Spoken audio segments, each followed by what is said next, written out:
that you are familiar with the adult monarch that they turn into. And if you have the right plants around you, you may have seen something like this, which is how they all start. So this is a monarch egg. It will hatch into this, and then it will go through yet another step before it can become an adult. So the actual life cycle of any butterfly is that it starts as an egg, it becomes a pupa when it hatches, we call this the caterpillar. Then it actually becomes a chrysalis, it forms a chrysalis, which looks like that in the case of a monarch, and then it becomes a butterfly. So I do want to just provide a little clarity about the cocoon chrysalis situation, because there tends to be a lot of confusion, and I want to deal with that right now. A cocoon is used by a moth. A chrysalis is used by a butterfly.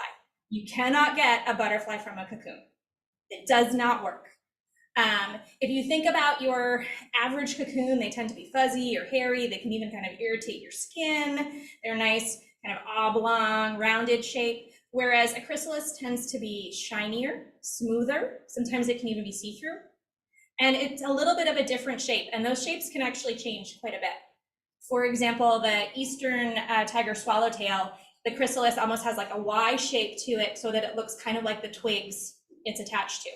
So this is the part where I tell you that for those of you who love or don't love The Very Hungry Caterpillar by Eric Carle, he's totally wrong. Either a moth came out of that cocoon or the caterpillar had to build a chrysalis. It doesn't work the way that that story actually goes, right? Childhood memories, right? Now, monarchs are really amazing, and I want to give you a sense of why and how. Do not worry about anything on this map because those words are really small. Don't worry about that at all. What I want to do is show you where they are. So you'll notice we've got all of these colored dots. Those show you monarch populations. If you're like me, when you first start learning about them, you had no clue there were in other places. So starting off, the original population, these are the ones in our backyard. These are in North America.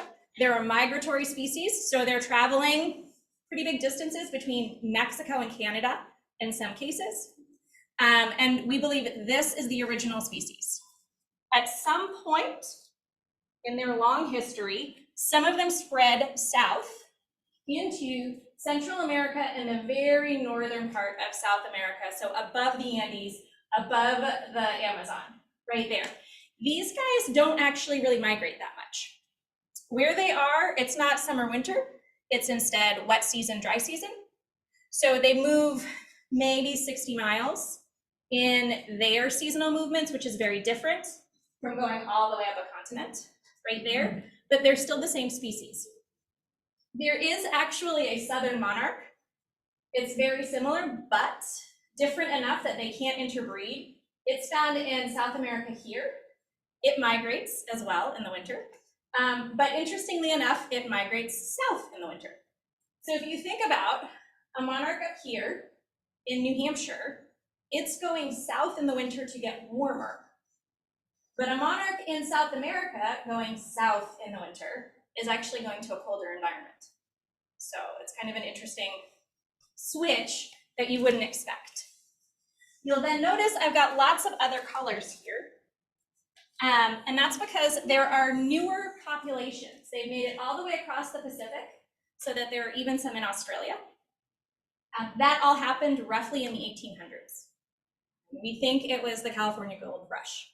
Actually, all these ships coming out of into and out of the California ports had plenty of opportunities for stowaways.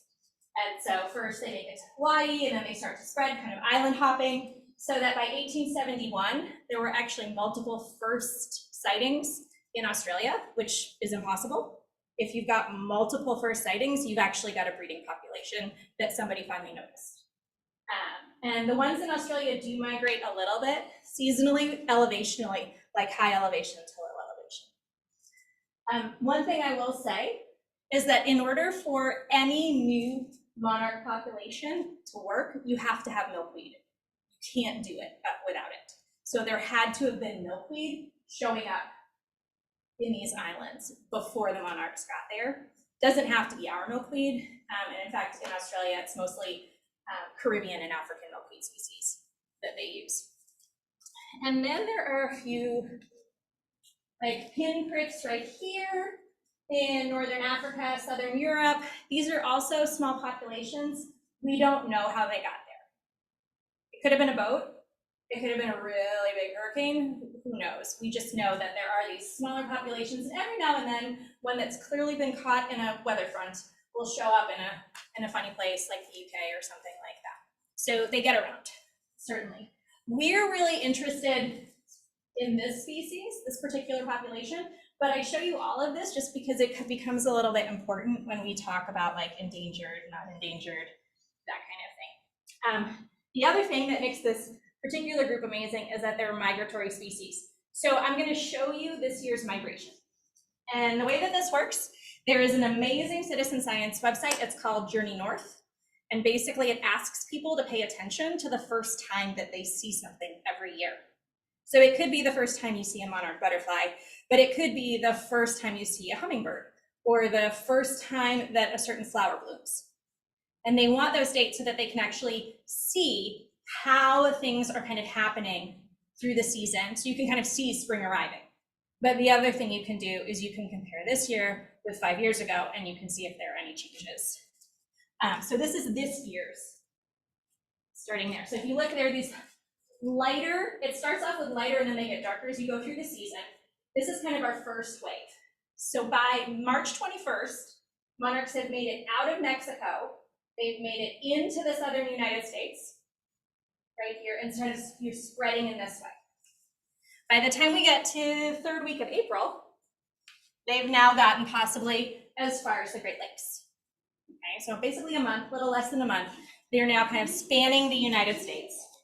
By the time we get toward the end of May, they're in Canada, and they're pretty firmly established all the way across the East Coast as well. And then their last readings, at least for their maps, were from June 20th, so just a couple weeks ago, they were up into Canada.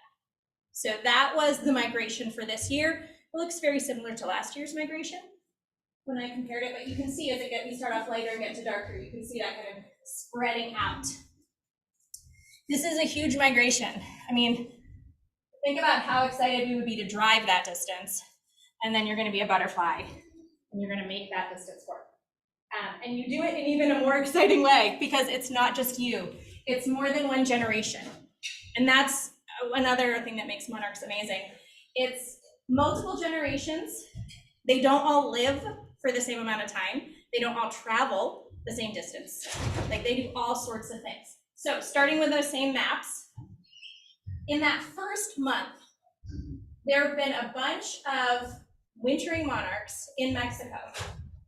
They leave their wintering grounds, they make it into the southern United States, possibly as far as Nashville.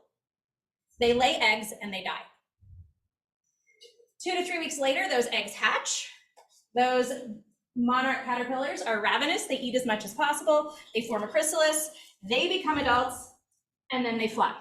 So generation 1 that's born on the migration now goes up towards Chicago and New York City. That happens late April, early May. They mate, lay eggs, die. The process starts all over again. By the end of May, we now have generation 2 that makes it up into the Canadian areas up here, so up around 50 degrees north, as well as spreading all the way into like Nova Scotia and stuff like that. They mate, it keeps going, it keeps going. And then in July and August, 2 more generations, 3 and 4, are born. Some of them stay where they are, mate, lay eggs. Some of them actually will make it even up toward the Arctic Circle to 58 degrees north, which is absolutely amazing if you think about it. And then in the final amazing step, in September, a new generation is born, generation 5, and they do the entire trip back by themselves, 1 generation in 2 months. So they're not like, it's never like they're returning because they were never there in the first place. It's several generations later, and every generation has their own part to play, which is, it's a butterfly. It's amazing that they do this. So monarchs are great, right? Hopefully I've convinced you that they're really special. They're also incredibly at risk. The group that we talk about, there are actually two populations, and you can think about the Rocky Mountains as being this big divide. So there's a western population that hangs out in California, a little bit of Arizona, and then spreads north from there. And there's an eastern population that winters near Mexico City and then spreads out from there. And they really don't cross that much over the Rockies. They're pretty distinct populations. We're going to talk about each one, but we're also going to talk about what it means to designate a species as endangered.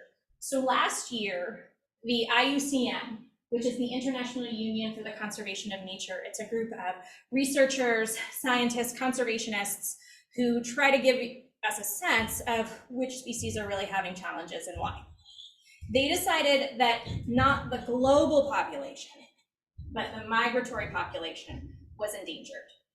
And so that's why I take you through that map of all the places that monarchs are. Are we worried that monarchs will disappear from the earth? No. They've been introduced in a lot of places. They seem to be doing okay. Are we worried that this population will disappear? Yes. And so they decided that this migratory group, they were endangered, and that made headlines. It is one thing for a group of researchers to say, hey, we have data, this is an endangered species, we want everyone to know. It's very different for the federal government, for example, to say this is an endangered species, because then you have to have a species recovery plan, you have to have all sorts of steps in place to support that species and bring it back. So in 2020, US Fish and Wildlife looked at the monarchs in North America and said, yeah, we definitely got concerns. They weren't being listed. However, we're still in the process of listing all of these other species because it is a long process. We don't think monarchs should take priority. We think we need to work on these other species first. So we'll just keep revisiting. So that's why we've got kind of like two different listings, and part of it just has to do with the process. But essentially what everyone is agreeing on is that these two groups are in a lot of trouble. The eastern population between 1996 and 2014 lost about 84% of its population. In the last 10 years, another at least 22%. So that's a gigantic loss in a couple of decades. It seems to have stabilized a bit, but that's not necessarily like the answer or the solution right there. There are still concerns. I mean, if you think about it, this is a really, really long distance to migrate. If there was, I don't know, some really huge storm systems coming through, that could be a real problem for this species during migration. If there was a disease that suddenly attacked them, would they be able to deal with that? Another concern is honestly, like, this is a really big space. Are there enough monarchs to find each other so that they can reproduce? So we're worried about the eastern population. We're even more worried about the western population. Between the 1980s and 2021, more than a 90% decline in the population. They actually go out and try to count every single monarch in California and Arizona during the winter. And the 2020-2021 count was like so low that it was terrifying. It's come back up in the last 2 years, but we're still more than 90% down from where we were in the 1980s. So that this past count, which usually happens around Thanksgiving, this past count was something like 336,000 monarchs, where in the 1980s it was several million. Once again, there were concerns of like, can they find each other to reproduce? The other question about the western population, so in the winter, monarchs like huddle together. You'll see pictures of them all together kind of bunched, and they do that to share heat, essentially, so that they don't freeze. And so there are questions like, how many monarchs do you need to effectively stay warm? So there are kind of worries about that. So it's a species at risk. Part of it is definitely stuff that we did. So we have questions about how do we change this? How do we support them? And to a certain extent, milkweed is a solution because it's just so important. So milkweed is the host plant of the monarch caterpillar. It cannot eat anything else. It can only eat milkweed. And it turns out it can only eat certain kinds of milkweed. Not all milkweed are equal. There are some introduced species from Europe called swallowworts. They look great. Monarch adults think they're amazing, and then they lay their eggs, and the caterpillars can't eat the leaves. So all of those eggs are losses. Because essentially, a caterpillar starts eating whatever is next to it when it hatches, so it better be some good stuff. Milkweed are interesting. They've got this kind of toxin in their leaves. In most, and I use the term most because it's not true for all, birds and mammals, it's poisonous, definitely tastes bad. So when the caterpillars eat the leaves, they accumulate these toxins, which makes them taste bad. And so it's a certain amount of protection from predators. And so when you look at the colors, it's kind of hard to see on this picture, but monarch caterpillars are these amazing black, white, and yellow stripes. So they're really brightly colored. And if you think about a monarch butterfly, it's orange and black. It's this very vibrant color to say, hey, I taste bad, don't waste your time. And so when the caterpillar becomes a butterfly, it still has those toxins there. It doesn't always work though, it's kind of interesting. So there's a white version of monarchs. This is what it looks like. This to me almost looks like somebody took the color out of this picture. It's a little strange, but there are monarchs that don't have that orange color. They occasionally show up in the East Coast, and they usually disappear pretty quickly because birds are like, looks good to me, it's not a monarch. But as it turns out, in Hawaii, where monarchs are an introduced species, there are also 2 introduced birds who have discovered they can eat monarch butterflies. And they're selectively going after the orange and black butterflies because they're recognizing that as a monarch, and they're not recognizing this as a monarch, so that they're actually white monarchs surviving in Hawaii when you don't see them here. It's kind of an interesting situation all the time.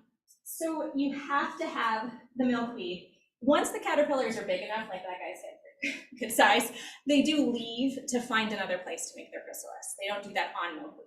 But whatever they're on, that's what they start eating. And that's how we know if monarchs were living in Australia in 1870, there had to be milkweed in Australia in 1870. There's no other way that this works because that's what the caterpillars need.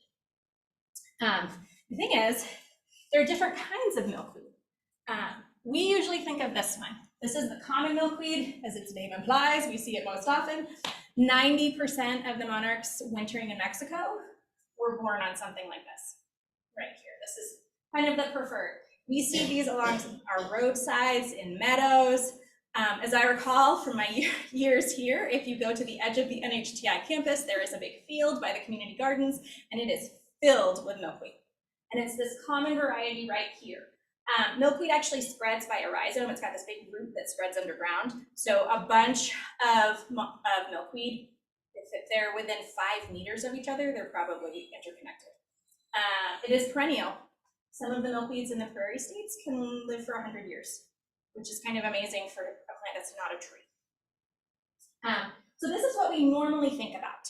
But I do want to point out that in New Hampshire, we actually have many more species, at least 5. There are a couple of maps where there are species in Massachusetts and then in Maine. And I'm like, well, that would be pretty funny, right, if they were in between 2. So probably we have a few more species, but we definitely have these. And just to give you a sense of the variety, the other reason that I bring up these different species is that they are living in different habitats, which means that we have even less of an excuse for what's happened to monarchs, because it's not just like you needed the perfect prairie to support them. These guys can live anywhere, and yet they're not available. This is the swamp milkweed, as its name suggests. It likes moist areas. It gets pretty tall, and it's a bit purpler of a flower, if that's a word, than you see with common milkweed. This is purple milkweed. Those flowers are really purple. It also has these huge ruffled leaves.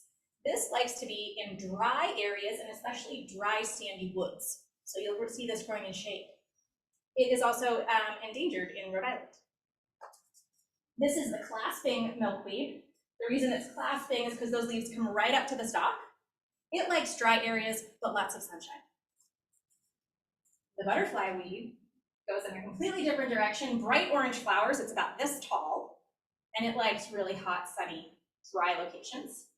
And then finally, the poke milkweed, which doesn't really look anything like the others. It's got just a few flowers, very thin, long leaves, and it actually likes moist forests. So shade, sun, wet, dry, milkweed can grow anywhere, which means that if there aren't enough milkweed, that's totally on us, because we did a pretty good job of removing this species. As the name suggests, as a weed, we really didn't appreciate it very much. And when we talk about milkweed, it's not just monarchs. There's a whole host of species that depend upon milkweed. And these are pictures that I pretty much, with the exception of the hummingbird, I took all in a small patch of milkweed last year over the course of like 2 months right here. So just the variety of animals that are using milkweed, and even named after it, the milkweed bug, which sucks the sap like aphids do. The milkweed beetle, which chews on the leaves. The swamp milkweed leaf bug, which is very specific in its name. This is the milkweed tussock caterpillar. Okay, so these are all species that are so specialized that they actually have milkweed in their name. And if you think about the coloration, that red and yellow, that's telling any predator, I don't taste good, stay away from me. So you can see that like milkweed benefits kind of all of these guys. I have no clue what this is. I have looked at so many beetle pictures and I still haven't been able to identify this one that I found. So I'm just gonna keep going until I figure it out.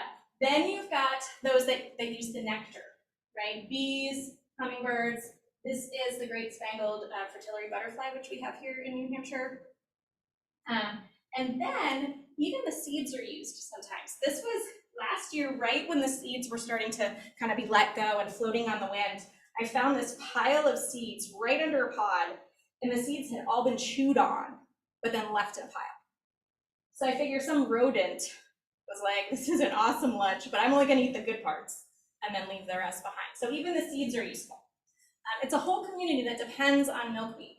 And for anyone who thinks, wow, those tussock moth caterpillars are going totally crazy and destroying this pod, which they do, they are voracious. They're a native species. They're part of that system. They don't seem to hurt milkweed, and they turn into this really striking striped milkweed tiger moth. You know?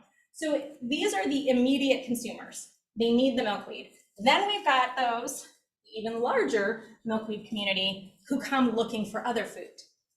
So ladybugs and lady beetles, who do very well from the aphids. Parasitic wasps love to find their next kill at milkweed. Spiders, it's hard to see, but there's actually a little jumping spider, and he made his home in on a dried out pod, so he could like hang out and then grab his food and get back in again. So all of these species, and then in a larger context, us. For some, it's kind of a specialized thing. We like to look at butterflies, we like to look at birds, but if any of you have ever eaten fruit, pollinators are very important, right? And we know that having all of these flowers available is really important for those pollinators. And then if you're a gardener as well, depending on what you're trying to do. So we benefit indirectly from this entire milkweed community, even though sometimes we might be a little frustrated, aphids aren't always our friends, and stuff like that. So when we look at the milkweed community, and then we look at the situation with monarchs, there is this overlap. Monarchs are in trouble for a number of reasons, and I'm going to go through those, but one of those big reasons is the milkweed issue, right here. So starting off with why are monarchs in trouble? Well, it's a migratory species, which means that instead of saying, hey, this spot needs to be protected, we have to look at a continental scale. We can't say, well, if we just stop doing that in that location, everything will be fine, because everything else is still happening. So it's multiple threats in multiple locations, which really complicates things. In this breeding area right here, it's really habitat loss and habitat degradation. Monarchs, as I said, love to cluster. They hang together on the boughs of fir trees, pine trees, cedar trees, eucalyptus as well in California. So this is called an oyamel fir, which is kind of their preferred in Mexico. They really need trees that are growing tall and they have this kind of canopy that touches with other trees, because that way it kind of helps lock in some of the heat. So it helps them during cold spells, but also if there's any really cold rain, hopefully it sheds it better and they don't get hit, because the real danger is freezing here. The problem is habitat loss through logging in a lot of cases. Between I think it's like 1984 and present day, something like 44% of suitable habitat in Mexico was lost, in large part to logging and stuff like that, and it does continue. These are two pictures that come from NASA, as a matter of fact.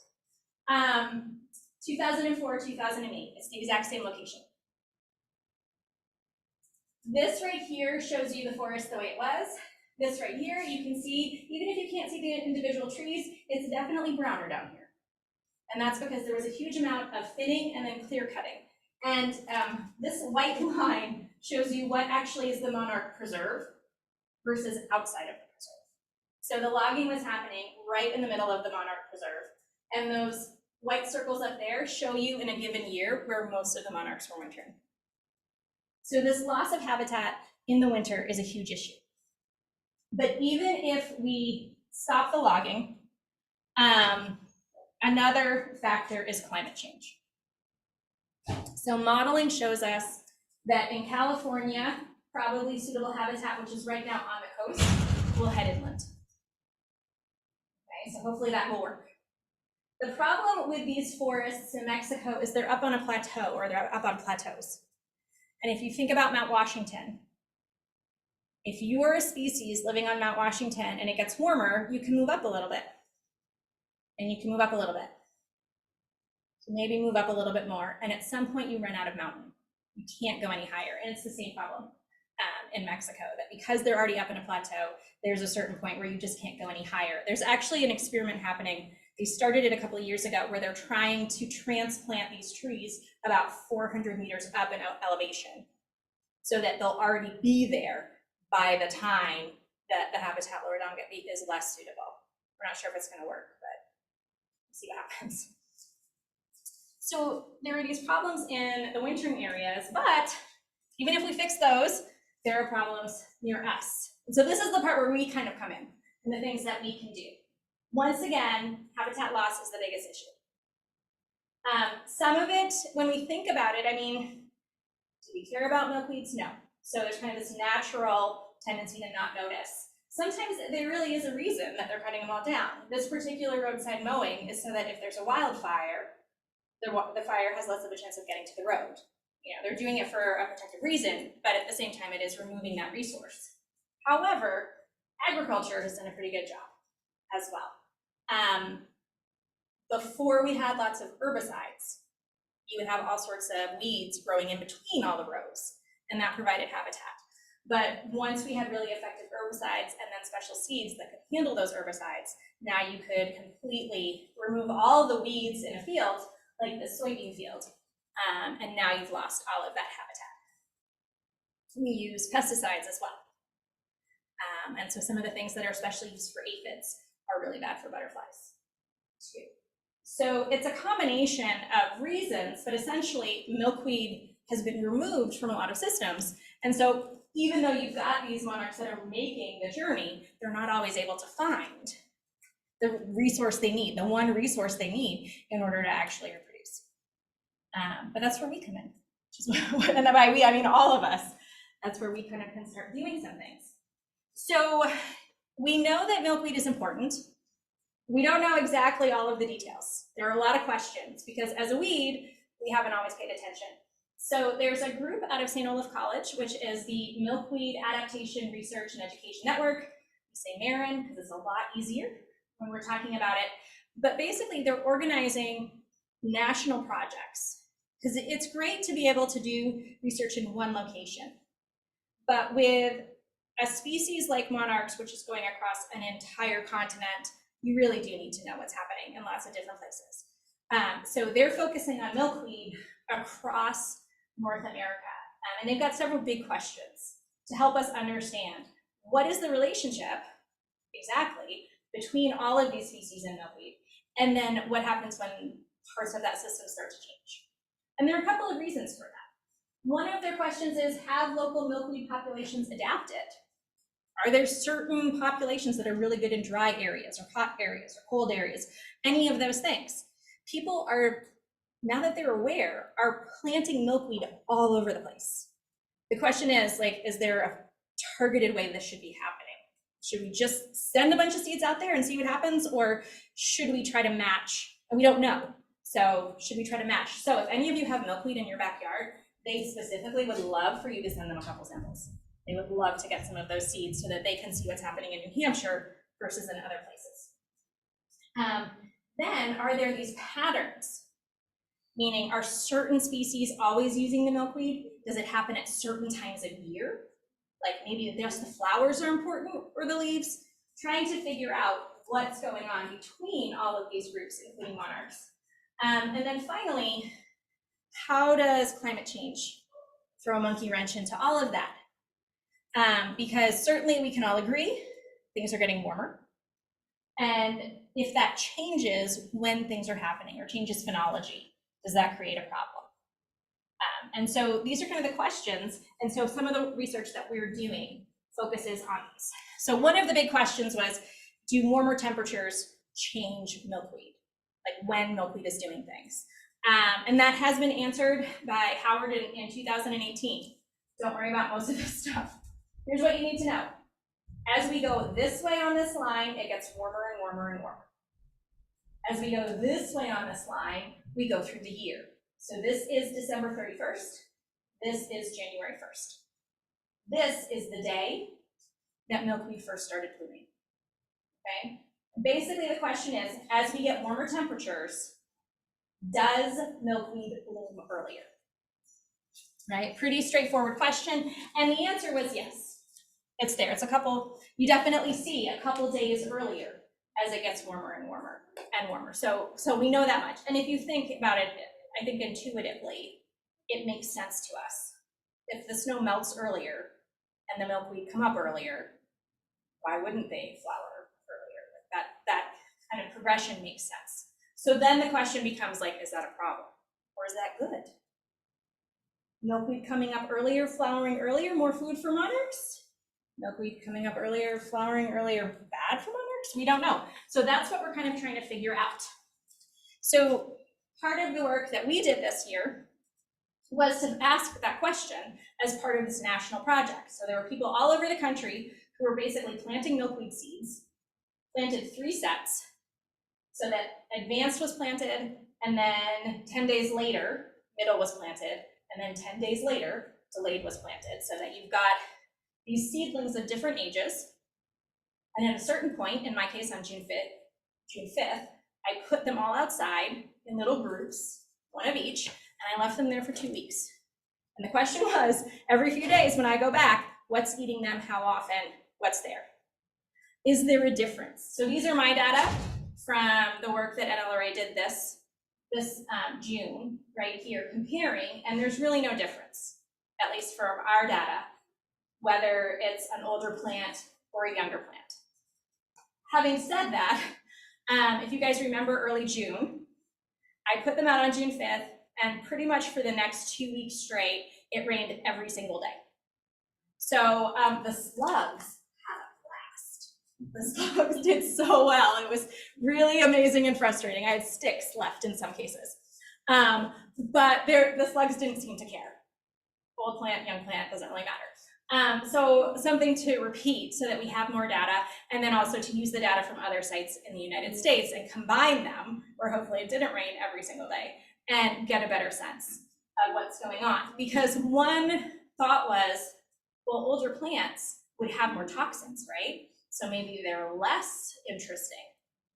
Or older plants have more toxins, so maybe they're better for, so it's kind of trying to figure out, is there a strategy there? Is there something that's more appealing about the aged plants versus the younger plants? We'll have to run it again because it was just constant all the time. But things that we might be looking for, and this comes from the national project data last year.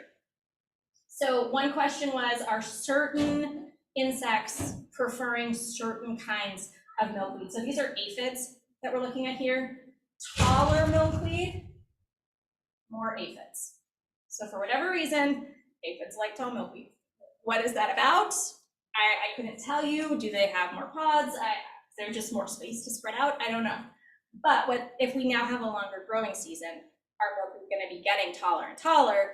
Does that mean that we're going to see increases in aphid populations? Those kinds of things. We don't know, but it's certainly something to be paying attention to, because this is a relationship, and we know that things are changing within the relationship.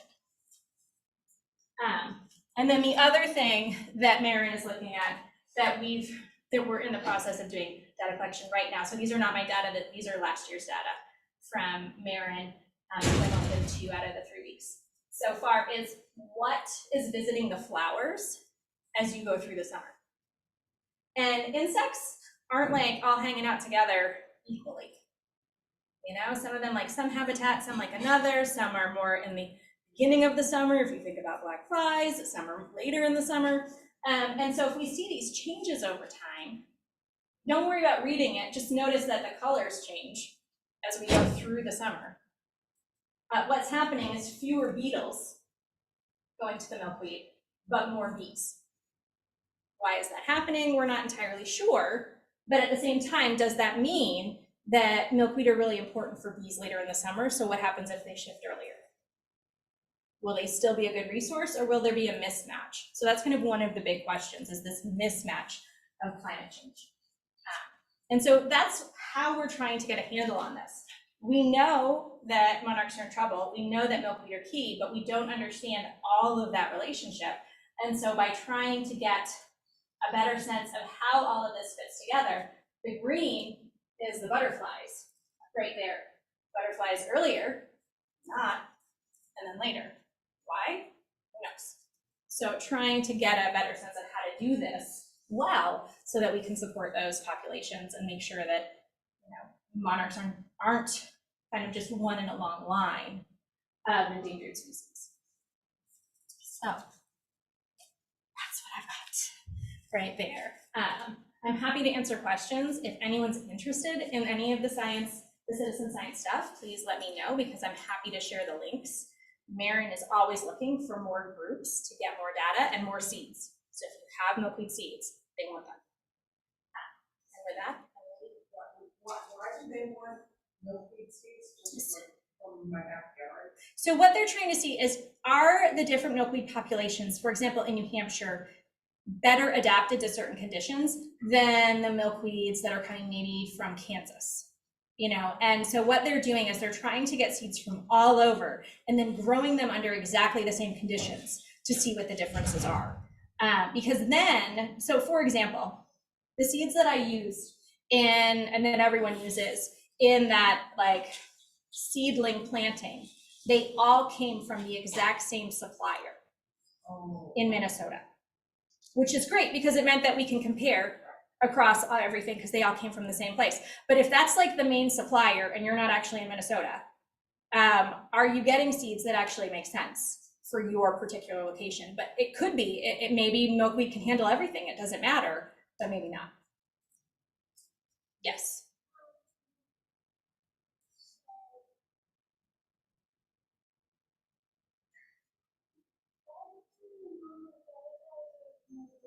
Why? Well, the butterflies themselves like the nectar that's in the flowers, but they also like to lay their eggs on the leaves, because then the caterpillars will eat the leaves. Yeah. Do the caterpillars hatch for Christmas to milkweed plants as well, or are they found in all? They usually leave. They'll travel up to 10 meters typically from where they were.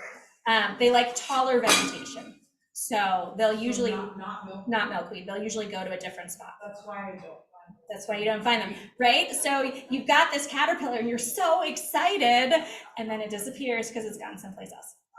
Mm-hmm. Yep.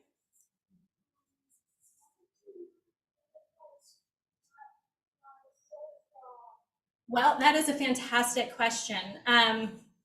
At some point, the migration made sense, right? Like ultimately, at some point, it made sense to head north, probably because that's where the milkweed was available, right?